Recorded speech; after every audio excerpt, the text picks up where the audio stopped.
الناس كلها بتجري ورا الفلوس، بس مش كل الناس بتفهم بتيجي منين. في ناس شغالة 8 ساعات علشان 100 جنيه، وفي ناس بتعمل نفس الرقم وهي قاعدة على الموبايل. الفرق مش في الحظ، الفرق إنه واحد فاهم اللعبة والتاني لسه بيدور على الباب. أهلا بيك في قناة ابدأ صح. اللهم صلي وسلم وبارك على سيدنا محمد. فيديو النهاردة مهم جدا لو انت عايز تدخل مجال الربح من الانترنت بشكل عملي مش نظري، وعايز طريقة تبدأ بيها حتى لو ما عندكش خبرة ولا رأس مال ولا موقع ولا وجع دماغ. هنتكلم عن مجال اسمه الدايركت لينك، ويمكن يكون أبسط طريقة تبدأ بيها فلوس أونلاين، بس في نفس الوقت أكتر مجال الناس بتستخدمه غلط. خليك معايا وركز، عشان اللي هيتقال ده مش مجرد شرح، دي طريقة تفكير. بص يا سيدي، يعني إيه دايركت لينك أصلاً؟ ببساطة شديدة، بدل ما تبقى محتاج موقع ومتجر وتصميم ووجع دماغ، الشركة بتديك رابط جاهز. الرابط ده بيكون فيه عرض معين، ممكن يكون تحميل تطبيق، تسجيل في موقع، اشتراك في خدمة، أو حتى إدخال إيميل.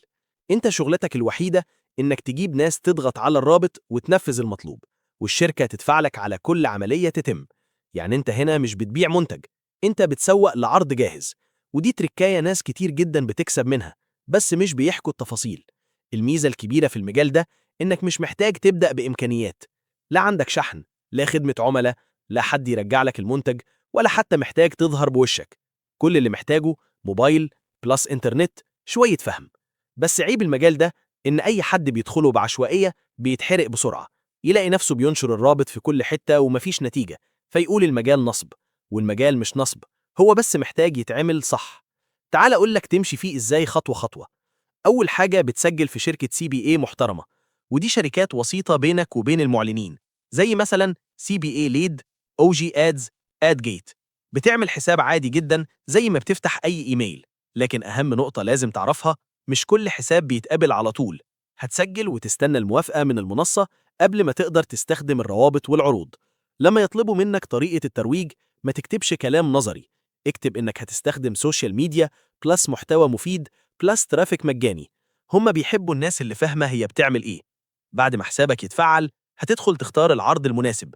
وهنا الغلطة اللي ناس كتير بتقع فيها، يختار عرض يدفع كتير وخلاص. لا، انت لازم تختار عرض سهل التنفيذ. يعني ايه سهل؟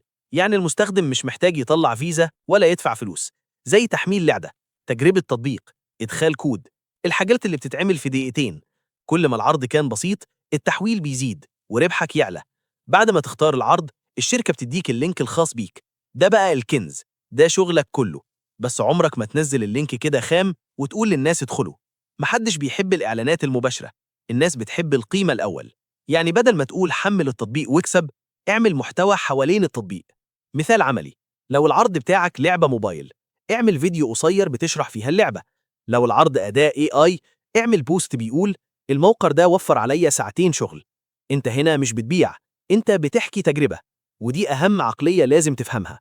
في طرق كتير تجيب بيها الترافيك، بس خلينا في المجاني اللي يشتغل مع أي حد. أقوى مصدر دلوقتي هو الريلز والتيك توك والشورتس. فيديو 20 ثانية ممكن يجيب آلاف الناس. اعمل محتوى بسيط جدا، لقطة شاشة وشرح سريع وفضول يخلي الناس تدخل الرابط. وما تقولش الرابط في الفيديو، خليه في البايو، ده بيزود الفضول ويخلي الناس تدوس. بالمناسبة، لو وصلت لهنا يبقى انت كده ناوي تبدأ صح، فما تنساش تشترك في القناة وتديني لايك عشان أعرف إن المحتوى ده مهم ليك. نيجي بقى لأهم جزء، التريكات اللي بتفرق بين واحد بيجرب وواحد بيكسب. أول تريكاية، ما تروجش العرض واحد، دايما اختبر 3 عروض مع بعض. السوق هو اللي يقولك مين يكمل. تاني تريكاية، ما تنشرش نفس المحتوى، غير الكلام، غير الزاوية، حتى لو نفس العرض. السوشيال ميديا بتحب التنويع. تالت تريكاية، استخدم الفضول مش البيع. بدل ما تقول ده موقع بيدفع فلوس، قول الموقع ده الناس بره مصر بتستخدمه بطريقة غريبة. الفضول يعني ضغطات، والضغطات يعني أرباح. رابع تريكاية، اعمل حسابات كتير مش حساب واحد، مش علشان سبام، علشان توصل لناس أكتر. خامس تريكاية، ودي ناس كتير بتكسل تعملها، تابع الأرقام. شوف أنهي فيديو جاب ضغطات، كرر نفس الفكرة بأسلوب مختلف. النجاح هنا مش ضربة حظ، ده تكرار ذكي.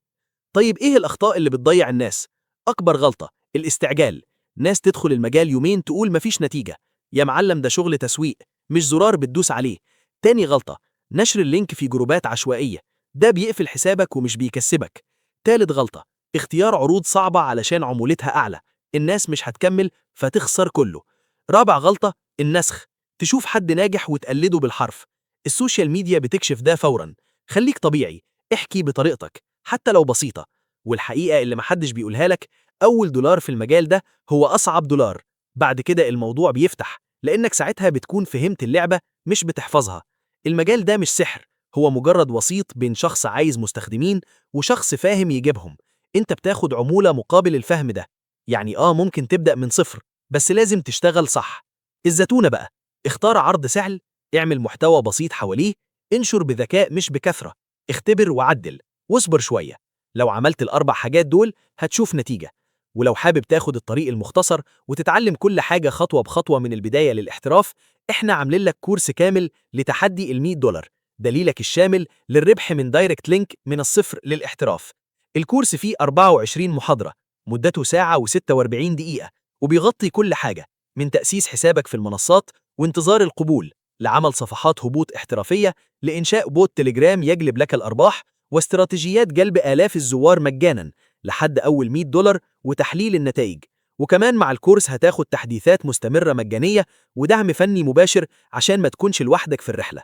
الفيديوهات الجاية هنتكلم فيها عن مصادر ترافيك أقوى، وإزاي تكبر شغلك وتحول الموضوع من تجربة لمدخول ثابت. وكمان هنشرح أدوات بتختصر عليك الطريق جدا. ولو الفيديو فادك فعلا، اعمل لايك واشترك علشان توصلك الحاجات الجاية أول بأول.